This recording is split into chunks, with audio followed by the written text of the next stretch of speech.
Hey, it's Laura. Welcome. So because we're human, at some point we're all going to feel deeply alone, cut off from other people.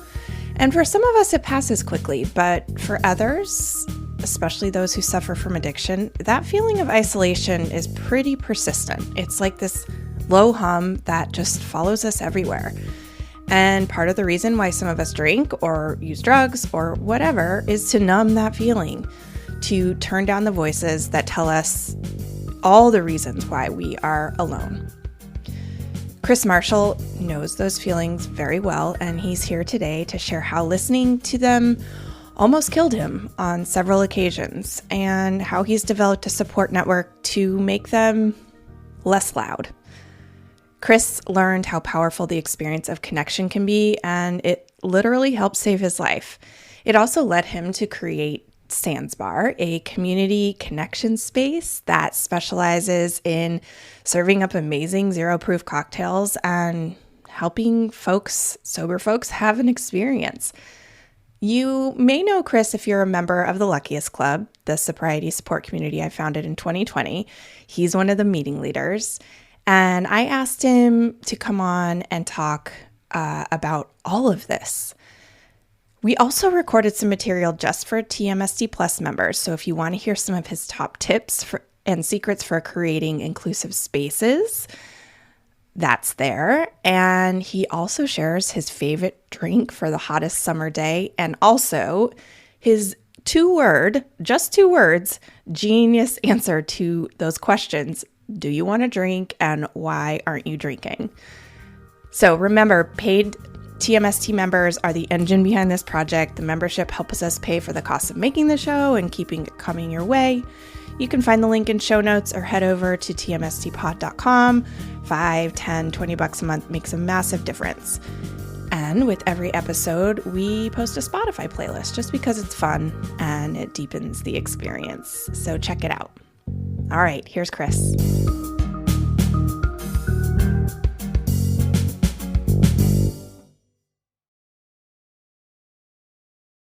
Hey, my friend. Good to have you. I figured we'd kick off by reading something you actually posted on Instagram just this morning. You write these beautiful prose/poem pieces, but this is what it says. For as long as I can remember, I've always been the only one. The one who didn't fit in, the one who didn't belong. So there's something specific about this, because it's not just that you don't belong or fit in, it's also that you're the only one who doesn't fit in or belong. And what are your earliest memories of that? The nursery when I was a baby. like I remember vaguely, being a baby and feeling like I didn't belong or that no one wanted me. Like, from my earliest memories, I've always felt like I was different, or I had done something wrong, or just like I wasn't the one you wanted to pick. Like, I was just born that way. And the older I got, I started gathering all this evidence to affirm that this was true, that I was the person that would get picked last. Like, that was just my lot in life. Do you have any clues of where you first absorbed that message? Well, I know there's one particular instance in my life, right? Like, there's a very clear line in the sand where I was a kid, without, any blemishes on my record. And then, I injure, or I perceive that I injure like my dad. I was a kid, I was 5 years old, and my dad had mental health problems emerge. Mm-hmm. And around the same time, I broke his fish tank. And when that happened, there were two instances that were totally unrelated, but in my 5-year-old mind, I made them related. In fact, I made the breaking of my father's mental stayed the fish tank and that I had done this and that I was responsible. And that's the first time I ever bore that responsibility of like hurting someone else. Wow. And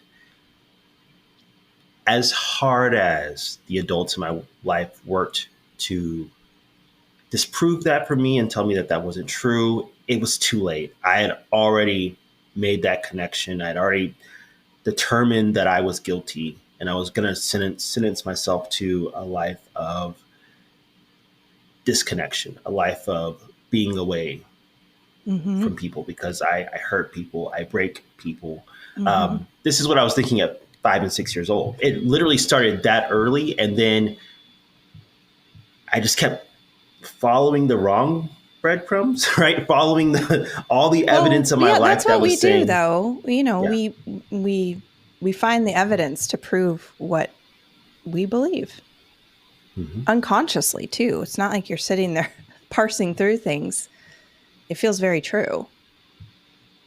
Absolutely. I mean, it felt in every bit of evidence that I found seemed real. It seemed as though it was pointing to this truth that I was a bad kid, that I was a kid who not only caused my dad to get sick, but then my parents to divorce and, you know, feeling responsible for divorce. When did that happen? Like a year after he got sick. Okay. His decline was rapid. And for most of my childhood, I believed that that my mother left my father, that you know, when he was the sickest, she just decided to leave him.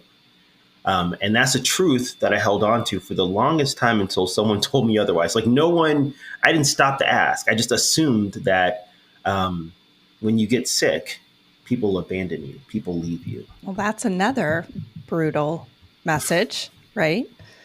Yeah. Yeah. Can't be broken or you're going to get left.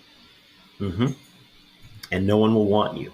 And again, because I'm my father's son, like, I'm like, okay, no one will want me. How were you as a kid? Like, how did you try to compensate for that? How did you learn to carry that? I don't think I was consciously carrying around this burden, this responsibility. But I definitely know that it was there in the background. I moved through the world kind of at a distance from everyone else and really pushing people away. It was this weird imposed prison where like I would want to have friends and want to like make friends as a kid.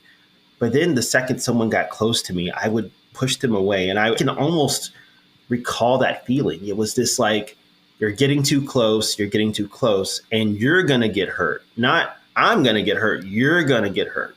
That's so interesting. You're going to get hurt. Like I'm not safe. Is that what you thought? Yeah. I broke the strongest man I knew. My dad was an amateur boxer. And what we believe now is that he probably had some TBI stuff along with schizophrenia. But we believe that the TBI stuff and the head trauma stuff was something that we just didn't understand back then. No. Right? But he was a boxer, so he had a boxer's body. This was not a small man. It was not a weak man. My first real memory is running down the street that we lived on his shoulders. He used to jog and use me as a weight. Wow. Like this was not a small man. And I broke him. I didn't realize or learn till later that he had divorced my mom because he was afraid that he was going to hurt us. And he didn't want his children to grow up witnessing his demise. When did you find that out? Oh, like 16 when it was. Wow. Yeah. Too late. I was already like, I'd already made baked. Yeah. I was like, too late. I wish I would have learned this earlier. Thank you. But yeah, for the longest time, I blamed my mom, and I didn't realize that she had begged him, like, let's work this out. Please, I don't want this for you. I want to help you and connect with you. Like, this is what marriage means. It means to move through the hard things together. Mm-hmm. And he was like, no, I don't want that. I really want my kids to have a life where this is not their story. Wow. I won't be there, but I also won't be there to like harm them. And it only speaks to the kind of man that he was, both before he got sick and when he got sick. At some point, drugs and alcohol entered the picture. When was that, and what was going on, and how did it happen? You know, the first like introduction of alcohol into my like life and understanding what alcohol was very early on. My father's father was an alcoholic or abused alcohol, and I was keenly aware that that was a poison, and I did not want to consume that. I knew that very early on. I made a pact with myself at maybe 10 or 11, like, you know, before you become a teenager, that I was never going to consume alcohol until I was 21. Mm. That was it. I get to high school and realize that alcohol is a currency. That's how you connect with people. That's how you know who's cool. Like, alcohol was a currency in high school. And if you wanted to have connections, because again, as much as I was getting into trouble, was in school suspension, suspended, like I was doing all the, you know, behaviors, I still wanted friends. Yeah. And so there was a real decision I had to make. It was like, okay, you can either keep this promise to yourself and not consume alcohol until you're an adult, or 18. Or you can use this social currency to make those connections. And I didn't take that decision lightly. I knew exactly what alcohol was, but the opportunity for connection was worth the risk. Mm-hmm. The chance to be with friends and have friends and share drinks with friends and go on the golf course that I worked on Mondays and drink with my friends. It was too great to pass up. Yeah. And so I had my first drink at 16. And was it kind of, you were off? Did that light go on that they talk about? It was like Vegas lighting up. It was this all at once, like blinding, searing light. And I had everything, that feeling of everything I had ever wanted, including absolution, in that first drink. Immediately, I felt forgiven for breaking my father. I felt connected to these boys that I was with. I was with a group of boys, and I felt connected to boys, which I had always struggled with, being the only boy in my house, and being surrounded by women my whole life. Like, yeah. I was in with the guys. I was forgiven of my sins. I was cleansed and made a new person. It was a baptism in every sense of the word. This is so crazy, because what you just described sounds like what a lot of people experience in, doing psychedelics, or, not all drug experiences are bad experiences. Like, this probably did you an incredible favor. Yeah. I mean, it removed, at that time, a decade and some change worth of like shame and guilt about hurting my father and breaking up my family. And for that first drink, it just, something happened. It just all went away. And it didn't go away. It was on pause. Sure. Well, that's enough. What I realized, when you don't have that pause ever, you've never had a pause. It's like, that feels like a miracle. It was weightlessness. Mm-hmm. It was weightlessness. And so quickly after that first drink and that feeling of weightlessness, gravity returns. And I felt just as heavy as I did before. I'm like, okay, so you have to keep drinking to like feel weightless. Okay, simple enough. So it didn't take much. I think the second time I ever drank, I got my first DUI. Get out. I know you went. I knew you like went down fast, but I didn't know it was the second time you drank. Oh no! I went down so fast, and I mean, that's why people, like, you got sober so young. Like, how did that happen? Like, because I literally was on this accelerated program, right? Like, Yeah. I was blazing through. There was not going to be a long, protracted, this was. It was your only tool. And when you put that much weight in it, like you're going to pour yourself into that container, right? Yeah. There was no protracted, long, decades long war against alcohol. It was nuclear. Mm-hmm. It was over before it really got a chance to start. So second time I drank, I got a DUI, flipped my mom's car, totaled it, ran through an intersection, ran through someone's backyard, almost like hit two kids while they were sleeping in their house. I went to jail for the first time at 16. Yeah. I mean, so the feeling of weightlessness came with now a criminal record, but it was still worth it to me. Like, it was always worth it to me because it was like, all I had to do was just drink again and I would feel that weightlessness. And the weird thing about my high school years, I became a heavy alcohol user again, immediately. I mean, I remember getting out of jail and waiting for my mom to, come home and find out that we didn't have a car and drinking immediately, right? Drinking whatever beer was left in the fridge. Yeah. So I had this very serious alcohol dependence issue going on. But at the same time, I was the editor of my newspaper as a sophomore. I lettered in newspaper and journalism. I won some competitions. I was drinking in the dark room of my high school and,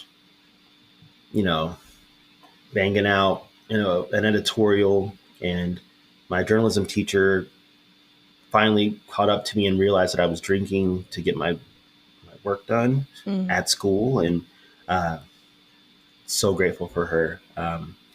She just said that this was not me. Like, this isn't you.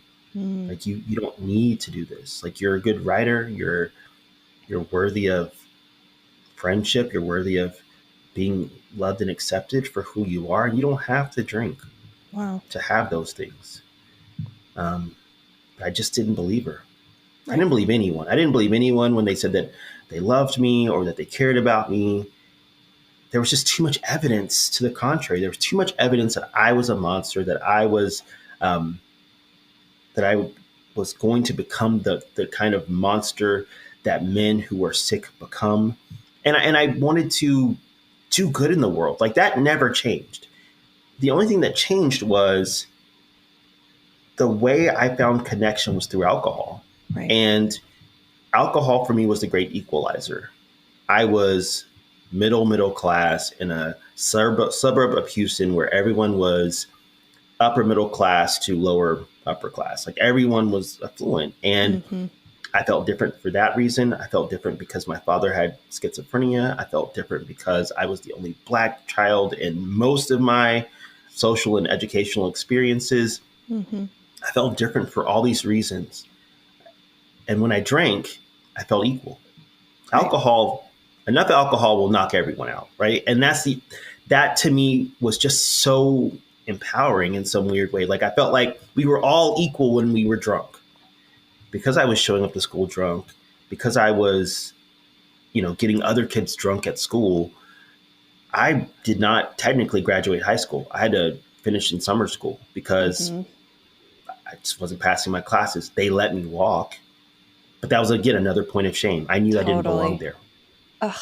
Like, I knew they were only letting me go through because of because of my ability to finesse and, like, my ability to, like, be charming. But I knew that, like, I didn't belong there. Ugh, that's such a, God, it hurts me to hear you say that, but I get it. Like, yeah, it's just more proof. More proof you don't belong. So what happened? What got you to finally say, I got to get sober? I get sober at 23.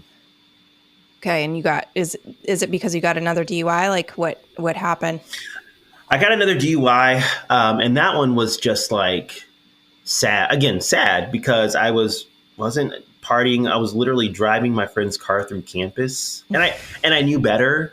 Like the officer that stopped me was a campus officer, and he's like, "What are you doing?" I'm like, "You know what? I have this isn't even necessary." I was very honest, and I was like, "Just take me to jail. I've done this before."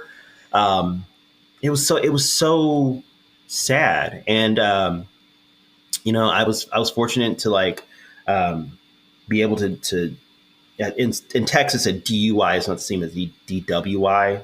So DWI is kind of what DUIs are nationally. So I was kind of fortunate. I was still under 21. So it's a misdemeanor. It's not, not as serious of a crime. So I was able to move on with my life, but I was on probation and I was drinking on probation. I was showing up to this person's office in downtown San Antonio drunk for an alcohol offense. Like it was clear that I needed help. And so. Yeah. Where'd you find it? Like what was your entree into recovery? The first go around was a treatment center that was kind of middle of the road, and checked myself out, didn't belong there. I looked at everyone. They were much older than I was. And it just made no sense for a 23-year-old kid to be in rehab. It was just dumb. It was like, who goes to rehab at 23?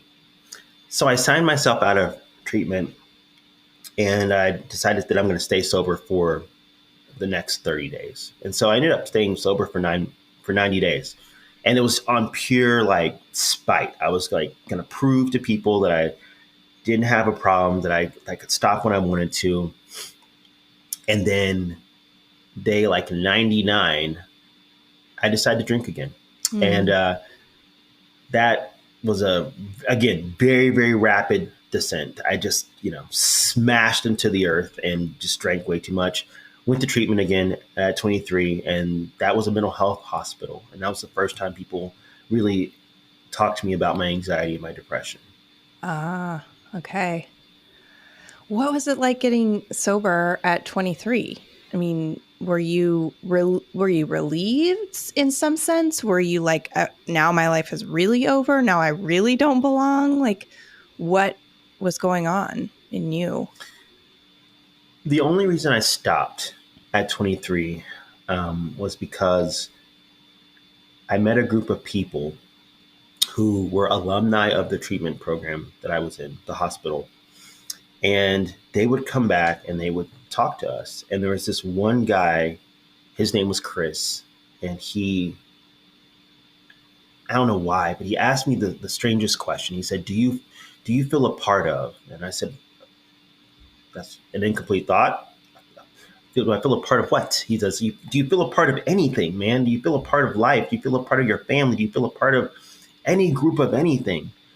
And it just was the right question to the right kid at the right time. Like my whole life, I had never felt like I belonged. And here was someone saying, looking almost like a god or something, like, like this person coming to me and saying this thing to me and with such confidence, like, do you feel a part of?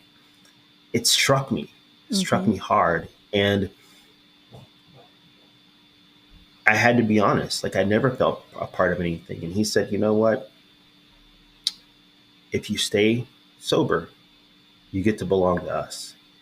We're your new friends. We're your new family. This is where you belong. And you never have to drink again if you don't want to. And between that and then realizing that I was around these older people in treatment, and that was the first time I was exposed to other people who had the kind of alcohol problem that I had. Yeah. And to realize that you could be, I was 23, but you could be 43, 53, 63 and still dealing with the same thing.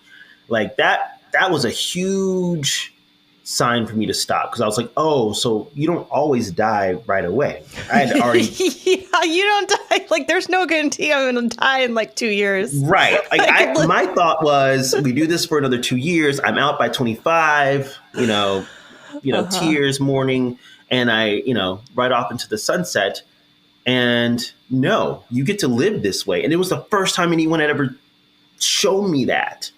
And I was like, oh, we don't die you can do this for decades. No, no. And I just like that right there. And I told no one that. But between hearing that there was an opportunity to be connected to people, to live weightless, and to realize that I could continue suffering this way for what would feel like an eternity, I was like, no, no, no, no. I actually want to stop drinking. I don't want to live this way for the next 30 years. Wow. And that was it. That was the two things that happened to me that changed my life. I've never heard you say that before. That's powerful. Okay, so now we're sober, but you still got your insides, right? What happens when you get sober? What gets better? What gets worse? What happens? Well, the one thing that got better right away was this awareness that I had always had this undercurrent of anxiety. That had always been there. And you didn't have a name for that. You didn't know that. No, not at all. Like I had no clue that it was anxiety, that this wet blanket that had always been on me since, again, I came out of the womb. I never knew that was anxiety. I always just, it's kind of like living with, your whole life, you live with, your hair, and then you suddenly lose your hair. Like it was like that. It was like, this is just always the way it's been. Like, what would it be to not have that? And so the idea that I could live without it was liberating and terrifying. And yeah, just being introduced to the idea that, hey, what you're feeling, this always activated feeling, this sense of consistent and persistent need to leave and flee, like that's anxiety talking. That is not an indictment on you as a person. It's saying like the trauma that you've endured has resulted in this kind of way of looking at the world. And you see everything as a threat, but you also see yourself as a threat because you're afraid of the world, and the anxiety colors your world and makes you believe that this is the only way to live, is to be afraid of everything. Did you do medication on top of therapy and treatment and stuff? Yeah. Oh yeah. And I had all these misconceptions about medication.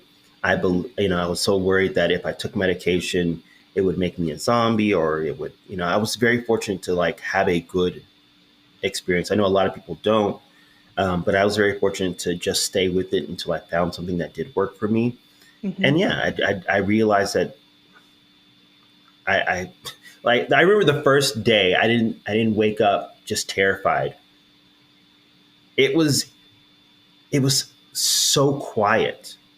It's like when you walk outside of your house after a snow, like the way that the sound is just evaporated from the world. Like it was that kind of muted bliss. Yeah, I so get it as someone with anxiety who also didn't know.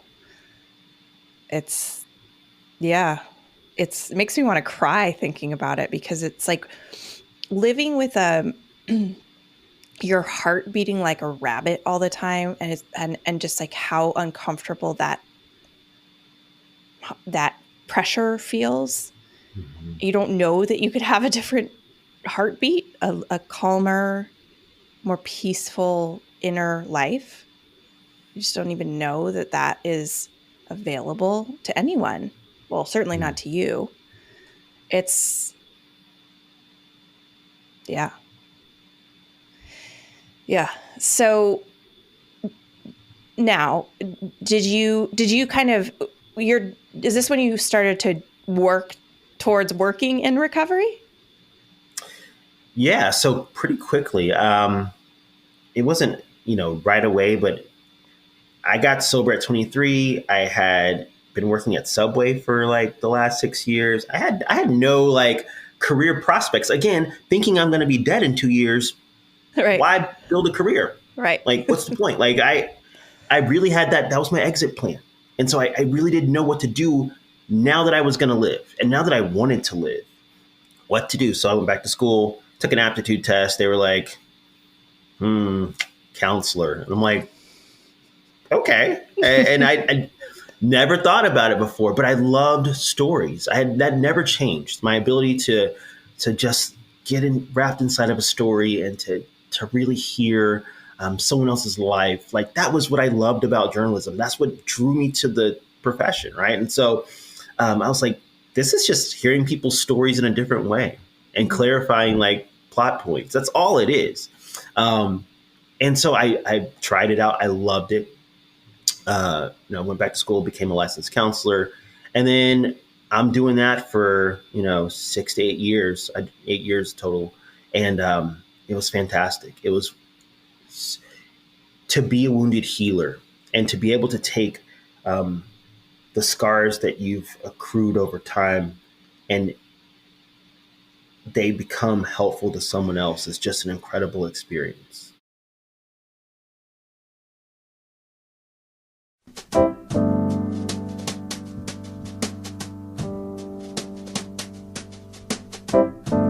Hi, I'm Michael.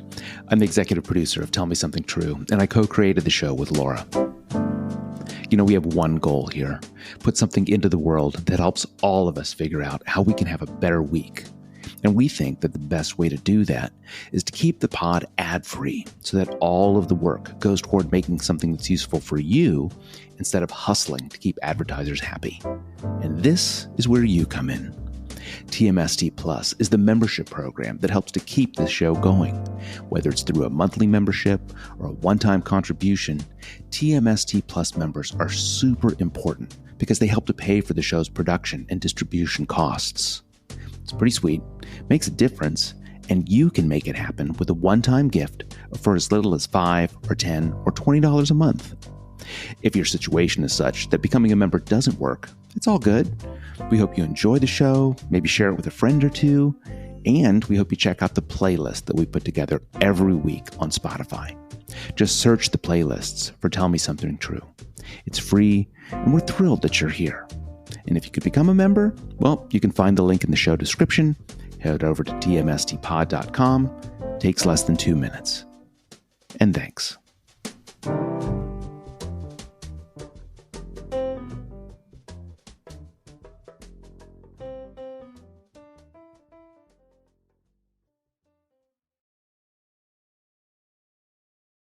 We've talked about times in your sobriety when you have felt the same disconnection, when you have even had suicidal ideation, depression, anxiety. So can you talk about what it's like to go through that in recovery? What gets you there and what brings you back? What has brought you back? Yeah, I mean, I'm so glad we're talking about this too, because I feel like so much of podcasts and literature out there, it really focuses on what it was like. Focuses on like, oh, this disastrous past and how hard it was, and now look how beautiful life is. And I have not had that experience. Yeah, well, nobody has that's honest about recovery. You've been sober for what now? 15 years. Yeah, I mean, you've lived a whole life in recovery. Yeah, my whole adult life. Yeah. Right. So, yeah. So, okay, go on. So, yeah, I mean, if I'm honest, like those thoughts of not being worthy of love and not being a part of creep in from time to time. And I think what gets me there, to answer your question, what gets me there is those old friends of like, insecurity and overwhelm. Anxiety gets me there. And it's never just done in a day. It's a slow, this slow boil that kind of just continues to just slowly heat up over time. And then I realize that, I'm in it. I'm on fire. I am in the pot and it is boiling. It just over time I've been able to catch it faster, but most times it's just this sudden awareness that I've let these feelings of isolation, of insecurity, of not being worthy creep up, and it's overwhelming. And now I'm like in a very bad situation, and the situation has turned dire, I'd say a handful of times in my recovery. And that's not something that I'm ashamed of, because I know that part of the way that those elements have a chance to impact my life is when I am silent about it. Yeah. Right. That's the only way shame grows in my recovery journey, is when I'm silent about it. And I feel like the longer I stay sober, and this is something that we've talked about too, is like the longer you stay sober, the harder it is to admit that you've had, or acknowledge that you've had a setback, or you've had a bad day, or you've had a hard day. Yep. And I find myself often, I mean, I'm talking in the present tense. Like, it's hard for me to say that I'm having a bad day, because I never want to give this impression that like I'm doing poorly. Yeah. And the truth is that you're gonna have hard days, and I continue to have hard days. I will say this though, even though I have hard days, they're still not as bad as they were initially, and they sure as heck are not as bad as they were when I was in my cups. Like they're not that bad. But right. Yeah, there's been some dark days for sure. Well, we have dark seasons, right? It's just life. And then you add the sort of background cocktail of your programming, and it can just, how you described it as a slow boil is what has been my experience as well. It's, you don't know you're in it. If you knew, you would probably stop it, but it's very sneaky, right? It's just a little pullback here from this relationship, a little pullback from that, a thought that you don't question in a certain situation. And then, you know, of course, then there's life. You add on all the cultural stuff, going through a pandemic for 2 years, you know, like I always hate the constant vigilance type of talk because it's so exhausting. But do you feel like you do have to have, it sounds so exhausting, but do you feel like you have to have a healthy amount of vigilance more or less all the time? Yeah, I don't like that talk either.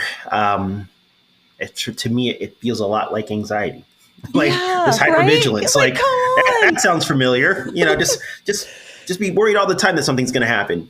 Not a big deal. Right. I don't like that. What I've learned to do is to have a small circle of folks in my life who are my catchers in the rye, who know where the cliff is, and they catch me before I get there. They hey, like, you didn't reply to my text. Is everything okay? Mm-hmm. If everything's not okay, you let me know. Or like, hey, you seem distant. You know, my wife's one of those, she just catches it. She's gotten better over time at just recognizing these things that I can't see in myself again. I don't realize the boil is happening. So, and I don't know if anyone is that self-aware.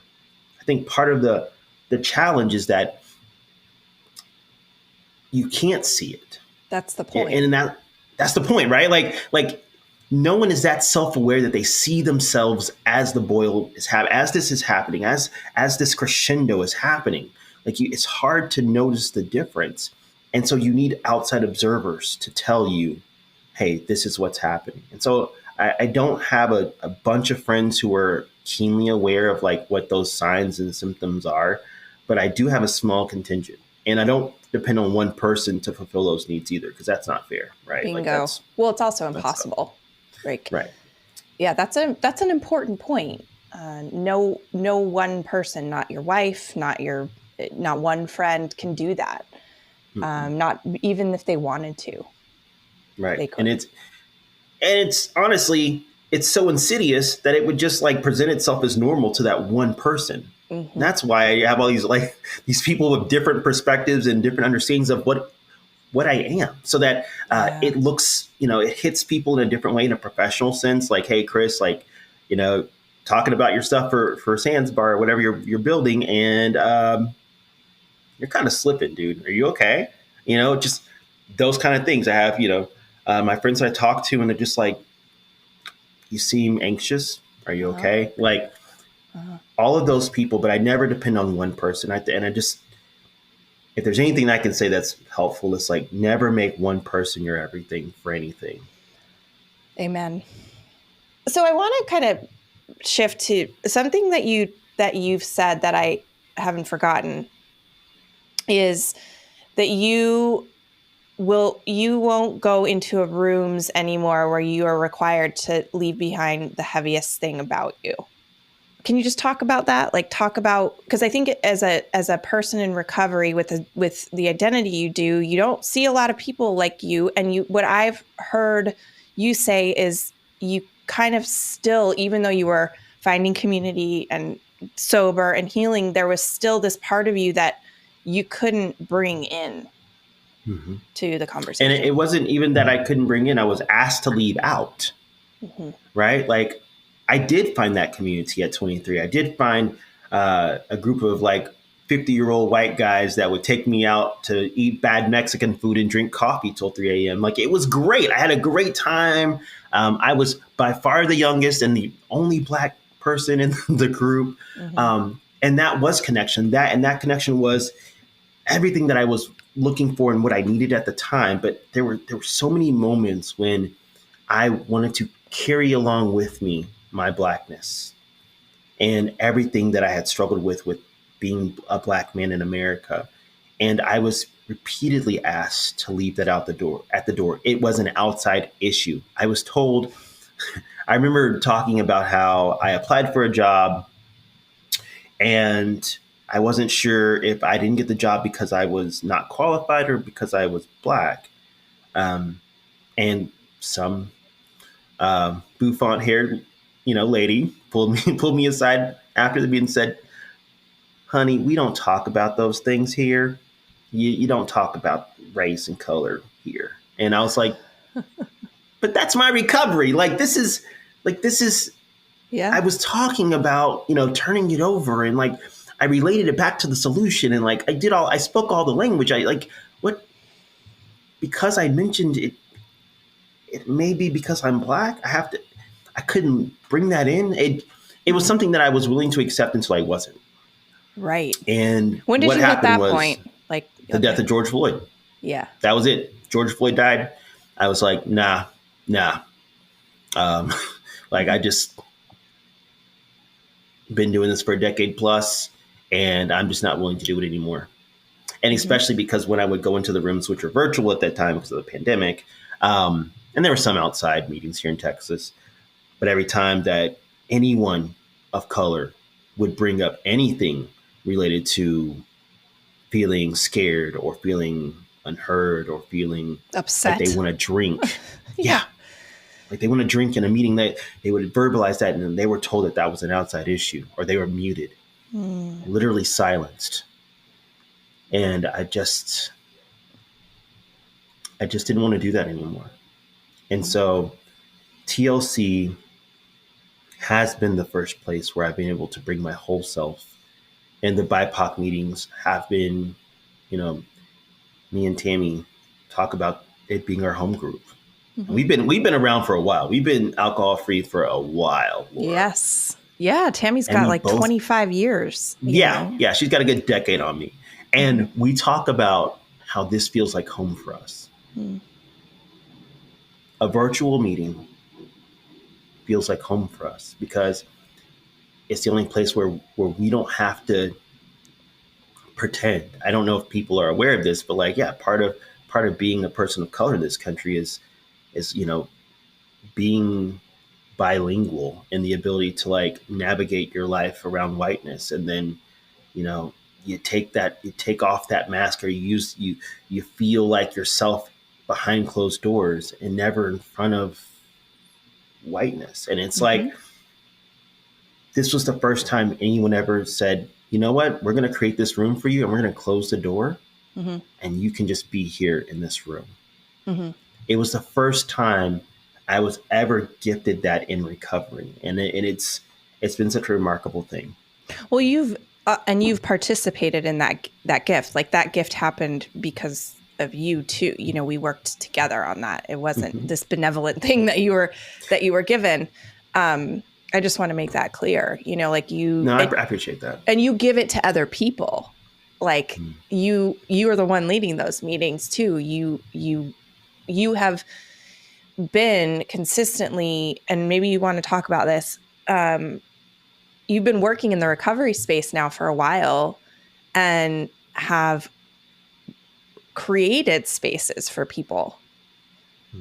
And sometimes been the only oftentimes, as you said, been the only Black person in a room hosting, you know, all kinds of spaces all over the country, and being willing to do that. Like that's also, it's a huge gift on many levels. I've seen you in action. You're pretty damn good at it. I want to talk about the evolution of Sans Bar and all that, but let's just, I want to make sure, you know, we tie off this point. So what I wanted to get at is like how important it is to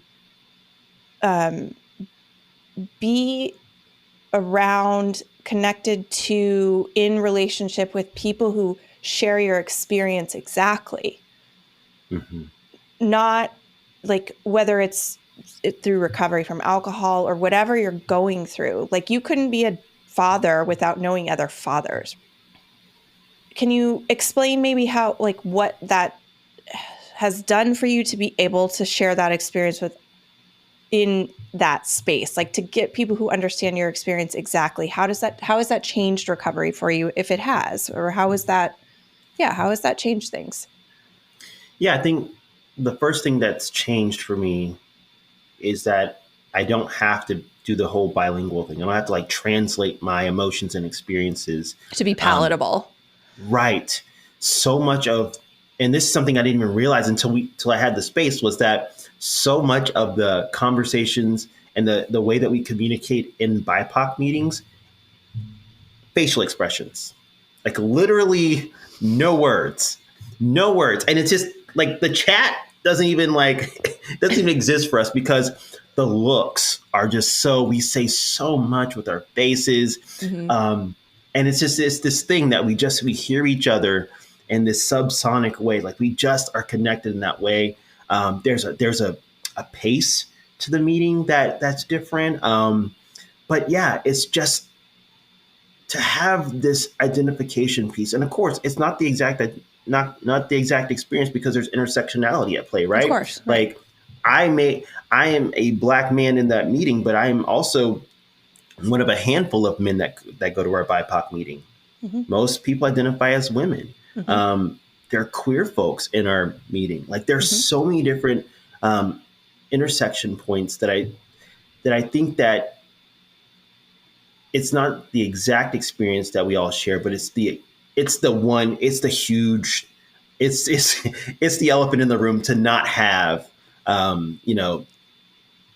whiteness as like the center of your universe. Like mm-hmm. in that space, we're our own things, and we share our own experiences. And most importantly, we're not censoring ourselves. And again, we're remaining respectful. And that's one thing that I've always been like, no, we're going to be respectful of everyone.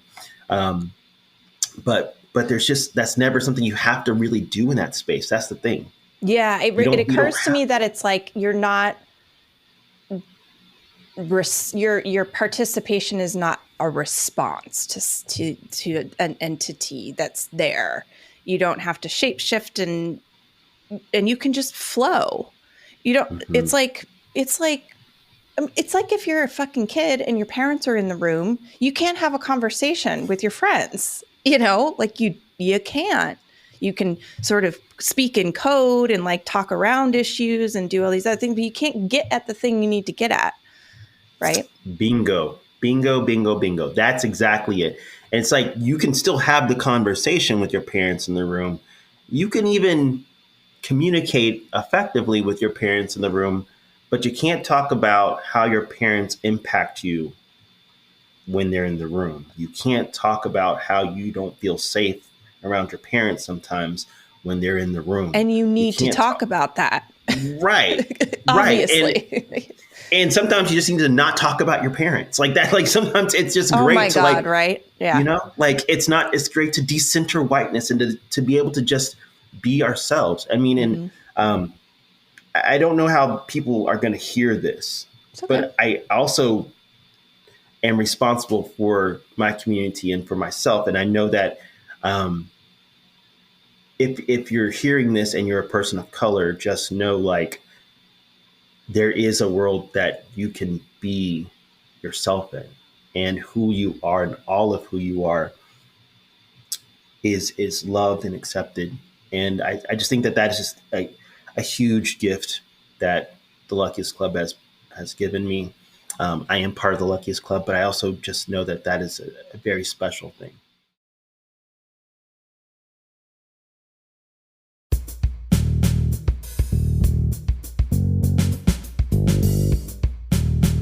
Thank you for being with us today.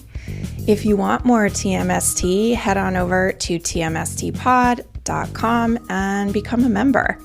Members get access to the full uncut versions of these conversations, opportunities to submit questions for AMAs, and invites to join me for members-only events.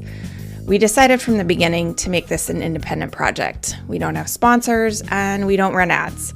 This means we can make the show all about you and not what our sponsors or advertisers want. But it also means we're 100% reliant on you for support. So my request and my invitation is simple. Support the show by becoming a member. You can do this for as little as $5 a month. I cannot stress this enough. You could make a huge difference for as little as $5. Please head on over to tmstpod.com right now. Tell Me Something True is engineered and mixed by Paul Chufo. Michael Elsesser and I dreamed up this show, and we're looking forward to joining you online and next time on Tell Me Something True.